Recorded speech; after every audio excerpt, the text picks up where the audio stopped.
అందరికీ నమస్కారం. వెన్నెల్లో చందమామ కథలకు స్వాగతం. ఈరోజు కథ గౌరీ చంద్రులు. ఒక ఊళ్ళో స్థితిపరుడైన రైతుకు ఒక చక్కని కొడుకు పుట్టాడు.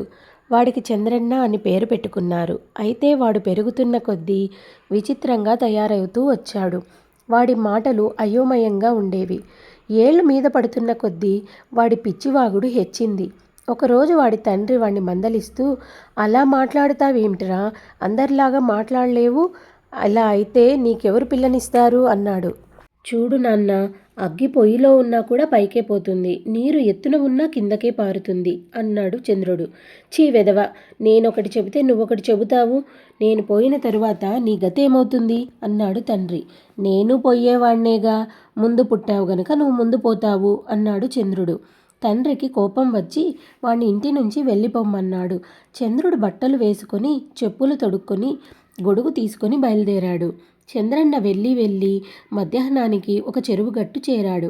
అక్కడ నాగేశ్వరుడనే పెద్ద మనిషి వచ్చి తాను తెచ్చిన ఆహారపు మూట విప్పుతూ చంద్రుణ్ణి చూసి, ఎవరు నువ్వు, ఎక్కడికి పోతున్నావు అని అడిగాడు.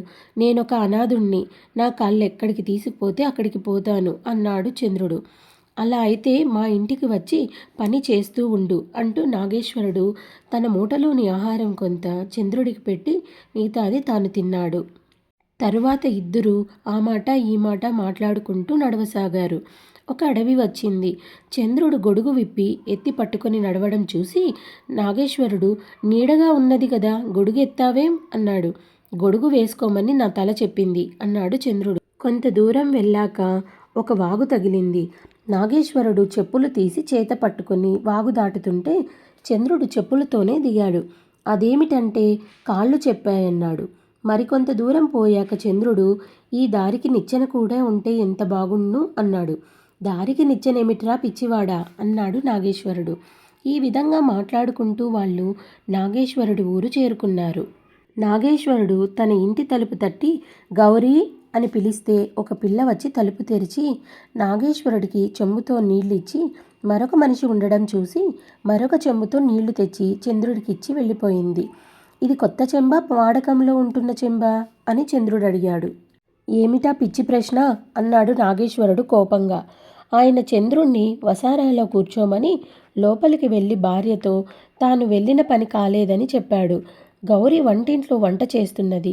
నాగేశ్వరుడు వెళ్ళిన పని గౌరికి సంబంధం చూడడం. దూరాన ఒక సంబంధం ఉన్నదంటే వెళ్ళాడు. కానీ వెళ్ళిన పని సానుకూలం కాలేదు.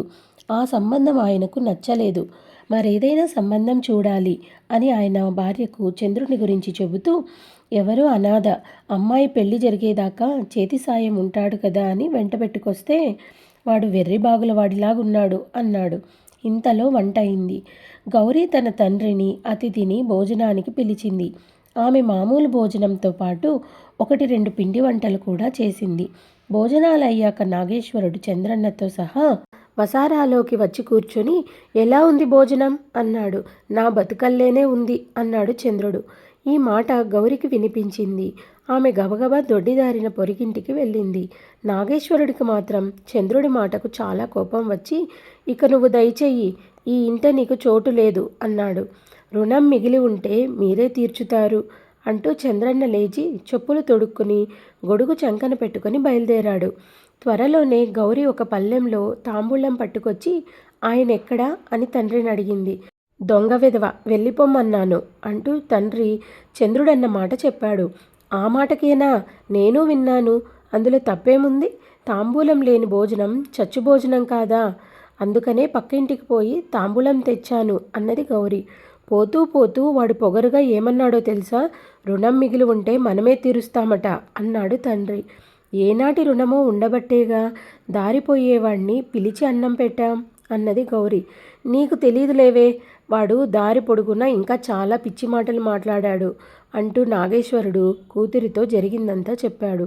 అంతా విని గౌరీ, అవి నీకు అర్థం కాలేదు కానీ పిచ్చి మాటలు కావు నాన్న అంటూ అన్నిటికీ అర్థం చెప్పింది. కొత్త చెంబ, వాడకంలో ఉన్న చెంబ అనటంలో అతని ఉద్దేశం గౌరికి పెళ్ళయిందా కాలేదా అని. దారికి నిచ్చెన ఉంటే బాగుంటుందంటే ఏవన్నా కథలు చెప్పుకుంటూ నడిస్తే బాగుంటుందని. అతను చెప్పులతో వాగులోకి దిగింది కాళ్లల్లో నీటి అడుగున ఉండే ముళ్ళు రాళ్ళు గుచ్చుకోకుండా. అడవిలో గొడుగు వేసుకున్నది, పైనుంచి ఏది మీద పడకుండా. గౌరీ చంద్రన్నను తిరిగి పిలిపించ నిశ్చయించింది. ఆమె తమ పనిదాన్ని పిలిచి, నువ్వు వెంటనే రచ్చబండ దగ్గరికి వెళ్ళి అక్కడ దుకాణం వాణ్ణి ఒక అనా పటపటలు, ఒక అనా చిటచిటలు ఇయ్యమను. నువ్వు అడిగేదేమిటో కొట్టువాడికి ఎవడు చెబుతాడో వాణ్ణి పేరడుగు. పేరు చంద్రుడని అతను చెబితే వెంట పెట్టుకురా అన్నది. పనిమనిషి కొట్టు దగ్గరికి వెళ్ళి ఒక అనా పటపటలు, ఒక అనా చిటచిటలు ఇయ్యి అన్నది. అవేమిటి సరిగ్గా చెప్పు అన్నాడు కొట్టువాడు. ఒక అనా ఆవాలు, ఒక అనా వేరుశనక్కాయలు కావాలటయ్యా అన్నాడు అక్కడే ఉన్న చంద్రుడు. పనిమనిషి అతని పేరడిగి వెంట తీసుకువచ్చింది. గౌరికి అతని మీద మనసు నిలిచిందని తెలిసి నాగేశ్వరుడు వారిద్దరికీ పెళ్లి చేశాడు. కథ సమాప్తం. ఈ కథ మీకు నచ్చిందనుకుంటాను. నచ్చినట్టయితే లైక్ చేసి, షేర్ చేసి, కామెంట్ చేసి మా ఛానల్ని సబ్స్క్రైబ్ చేసుకుంటారని ఆశిస్తున్నాను. Thank you.